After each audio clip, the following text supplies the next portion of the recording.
Bonsoir Wendy, bonsoir Laurent Burel. Bonsoir. Comme son nom l'indique, Plastic Omnium, c'est le plastique dans tous ses états, beaucoup pour l'automobile. Vous êtes leader mondial des pare-chocs, les réservoirs à essence. Vous êtes aussi de plus en plus présent dans les contenants pour déchets, poubelles, conteneurs. C'est votre branche environnement, en pleine croissance elle aussi.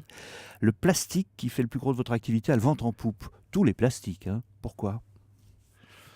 Nous sommes un groupe fondé en 1946-47 qui s'est développé d'abord au début dans tous les plastiques. Mais aujourd'hui, nous sommes dans deux plastiques. Nous sommes dans le plastique pour l'automobile. Ouais.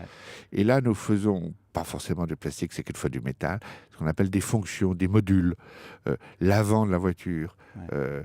Sur lequel viennent se monter des phares, des radiateurs de refroidissement, l'arrière de la voiture, une porte sur laquelle il y a un essuie-glace, une vitre. Quel avantage ? Liberté dans le design de la voiture, donc amélioration des coefficients de pénétration dans l'air, meilleure résistance aux chocs piétons, recyclabilité des matériaux, démontabilité.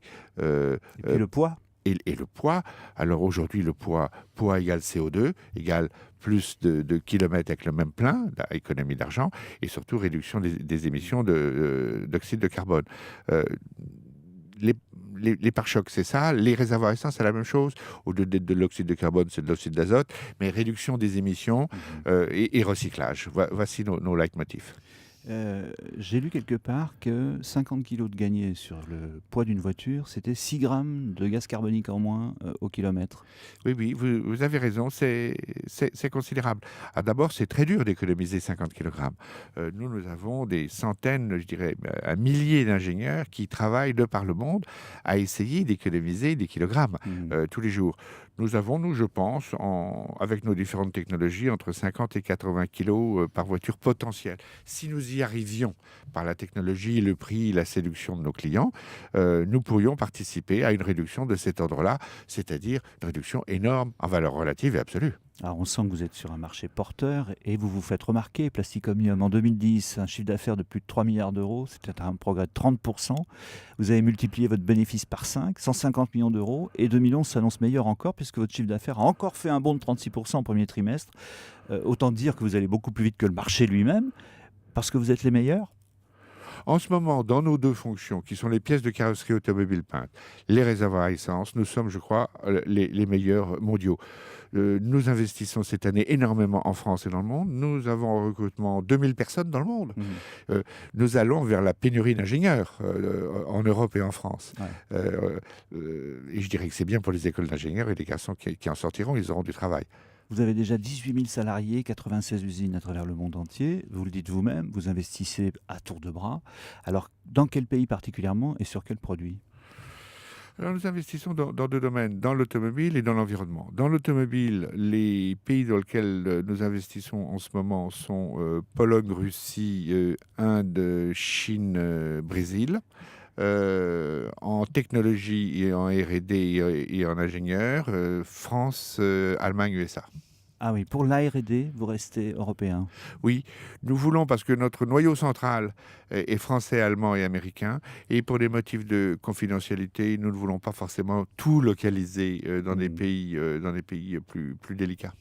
J'ai noté que vous veniez de racheter l'usine qui fabrique les réservoirs de Ford. Et avec ça, vous allez en tout fabriquer 15 millions de réservoirs par an.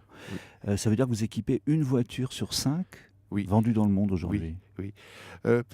La R&D, c'est quoi la R&D ? C'est l'innovation. L'innovation, c'est le chiffre d'affaires et le travail de demain. Il faut pouvoir amortir sa R&D sur une base large. Plus votre chiffre d'affaires est important, plus vous pouvez vous payer de R&D, innover et assurer le futur et amener des commandes. Alors, ce qui vous donne les moyens de cette croissance, en plus de l'innovation, c'est votre rentabilité. Vous aviez l'an dernier une marge de 7%, ce qui est très rare chez un équipementier automobile. Comment vous faites ? Est-ce que vous faites beaucoup d'économies ou est-ce que vous êtes en mesure d'imposer vos prix à vos clients ? Non, nous avons fait énormément d'économies en 2008, 2009, 2010. On a bien anticipé la crise en mars 2008. On a réduit nos effectifs, nos frais, nos investissements, nos dépenses. Maintenant, nous sommes repartis dans l'autre sens, puisque la croissance, heureusement, a appelé à un nouveau développement.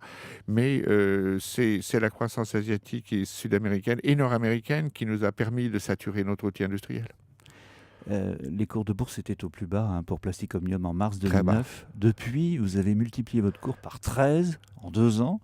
Du coup, d'ailleurs, vous avez divisé le nominal par 3 pour que votre action revienne à un prix un peu accessible. Ça fait pas tourner la tête un peu?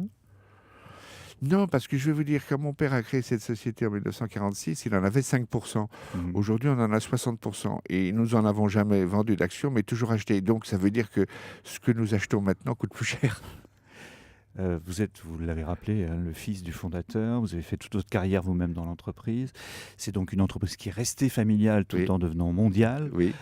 Ça permet quoi? Une grande liberté, une liberté d'anticipation, une vision de long terme? Une grande liberté, une grande contrainte. D'un côté, on est prisonnier, on ne peut pas démissionner et pas être satisfait. Mhm. Et de l'autre côté, on a la capacité à prendre des décisions qui n'impactent pas le trimestre ou le semestre, de voir plus loin de l'autre côté de la montagne, avec un sentiment de pérennité et une obligation de pérennité, dirais-je. C'est vous qui avez évoqué 2008, mars 2008, le moment où vous avez senti les premiers clignotants de la crise, Oui, bien avant beaucoup de monde, et vous avez su anticiper. C'est pour ça qu'aujourd'hui vous êtes plus fort? oui. Je crois que, d'ailleurs, c'est très inquiétant. On se dit, il faudra que la prochaine vague qui viendra, parce qu'il y a, la vie est un cycle. On va de crise en crise. Oui. Oui, bien sûr. Notre génération croit que c'est la première et que c'est la plus grave, mais il y en a eu, nos prédécesseurs en ont eu des beaucoup plus graves, ils ont eu des guerres. Euh, il faudra à nouveau bien la sentir, il faudra l'anticiper. Merci beaucoup, Laurent Burel.